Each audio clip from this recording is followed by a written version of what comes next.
Real Fridays with Lisa Willis. I am Lisa Willis. I hope you guys had a great week because my week was totally awesome.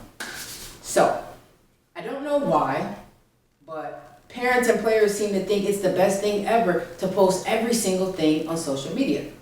Don't you worry, I'm here to tell you, social media is actually making your player worse. It is. Social media being used at this current rate is just causing like unnecessary pressure, and that's causing kids to feel depressed. Like, social media is promoting wins, but not necessarily being a winner. Like, you'll see a whole lot of championship games, but rarely will you find an actual champion.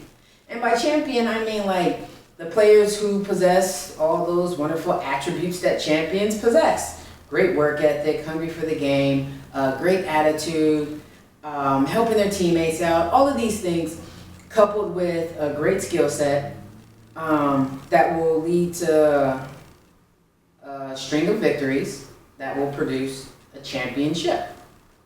Okay? But see, what we have here today is like ready for fame players. Like, you have players who would rather post on social media that they're physically at the gym as opposed to being mentally at the gym ready to put in the work that's required. You have players who would rather get really pumped up to playing a game for Instagram instead of getting really pumped up to playing the game for the love and for their passion. And then, if you don't have a great game to post, if you don't have any flashy moves to post, any college interest letters, any of the modern day show and tell stuff, then you're not cool. You're like left out. So what is this doing for our players? Well, they start to get down on themselves. They start to internalize negative feelings, all because of what it appears that other players have or other players are doing. I mean, parents, do you think this is helping your kid or is this hurting your kid? 90% of basketball is its mental component. So what is social media doing for your kid's mental state? You can find studies anywhere that talk about how adults who are avid social media users, they're more likely to be depressed than those who are not. So, follow me.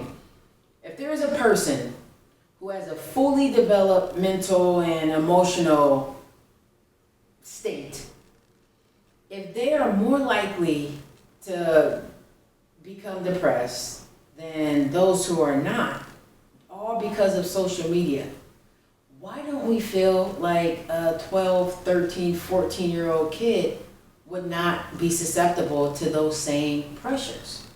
I mean, come on. And it's going to be a little bit worse because they're babies. They don't have the same capacity. They don't have the same coping skills. So it's going to be tough for them to deal with all these pressures. I don't know.